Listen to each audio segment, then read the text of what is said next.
So welcome to chapter 9 of Python for Beginners. Now in this chapter we're going to explore the world of databases, focus on how to store, retrieve and manage data efficiently. And databases are the essentials for many applications, for simple projects to large-scale systems, and learning how to interact with them is going to be a key skill for any programmer. Now, if you haven't used databases before, one thing I recommend is you want to have a visualization of what a database looks like. If a database is an organized collection of data, it's typically stored and accessed electronically from a computer system. And databases help you store large amounts of information in a structured way, allowing for easy retrieval, modification, and management of that data. And there are different types of databases, but we're going to focus on relational databases that are by far the most popular in this chapter. And relational database organization is organized into tables, which consists of rows and columns, and each row represents a record, and each column represents a field of data for that record.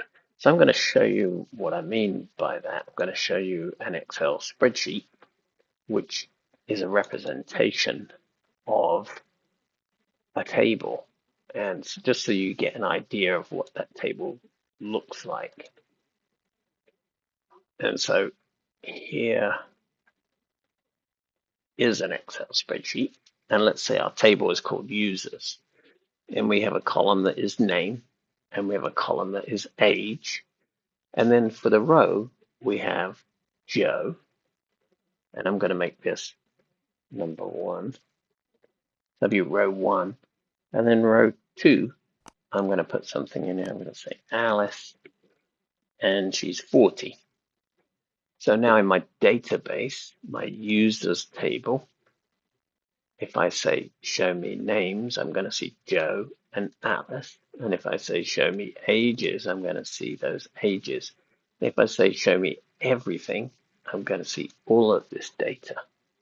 So that's a way for you to visualize what that relational database table looks like.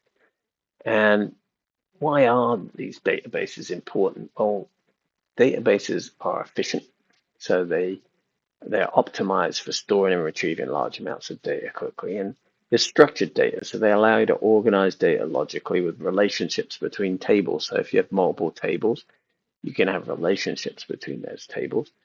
And then the data integrity on databases ensures that your data remains consistent and accurate. Now in Python, we're going to work with SQLite. And the reason we're going to work with that database is because it's included with Python, so you don't have to download anything else.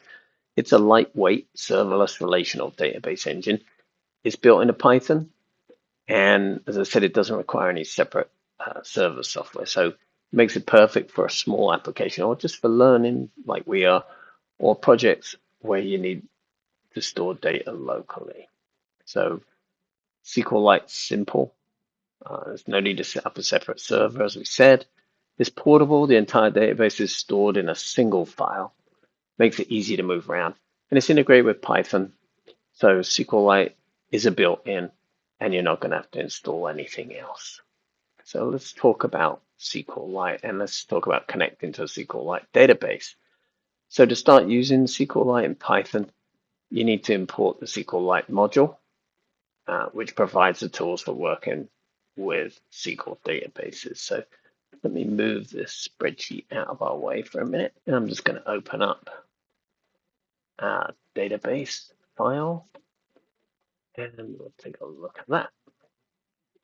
So to connect to the database, first I have to import SQLite 3, and then I'm going to connect to the database. And if it doesn't exist, it's going to create that database. So the connection equals SQLite3.connect, and then the name of my database. So this is the name of my database. Now, when I do it this way, it's going to create it in the same folder that this file exists. So that's what's going to happen. And then we're going to create what's called a cursor object. And that cursor object allows us to execute SQL queries or SQL queries. And so what we're going to do is we're going to use that cursor. And once we're connected, we can begin executing SQL or SQL queries to create tables, to insert data, and retrieve the data. And so, for instance, in this case here, I'm going to create a table. So cursor.execute. And here's the SQL commands. So this is not Python, this is SQL. These are SQL commands to create a table. So if it doesn't exist, it's going to create that table. And the table is going to be called users.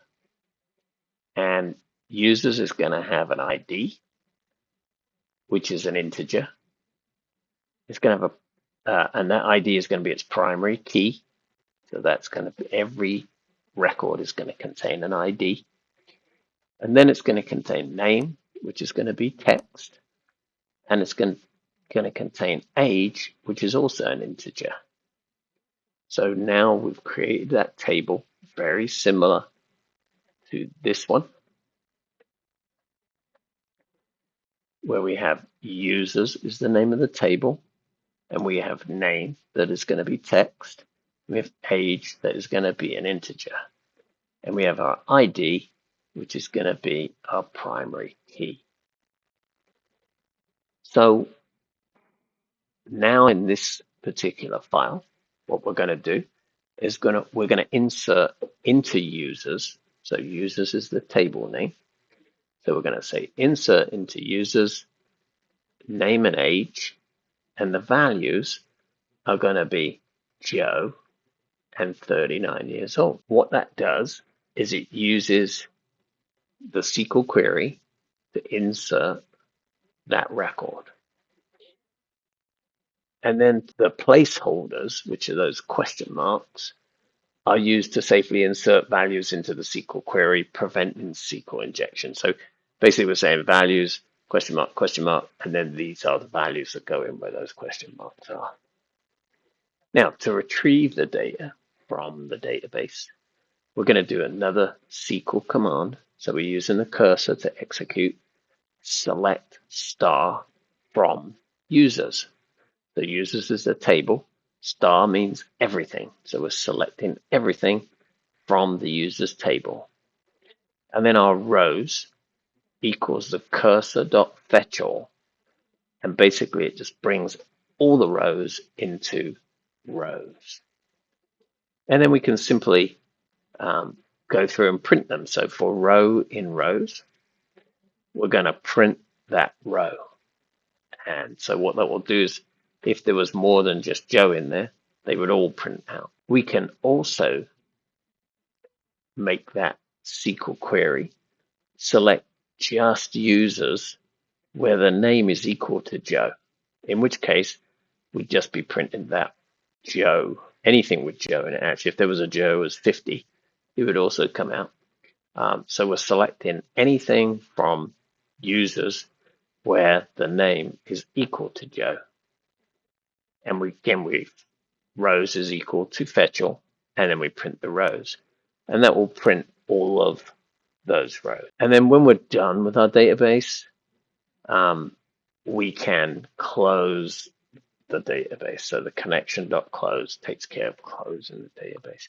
Now, one thing I didn't mention, and I should go back and mention this to make sure that we're clear, when you do something like adding or changing the database at all, after you're done with that, you need to commit into the database. Once you commit, that means all the changes are actually changed.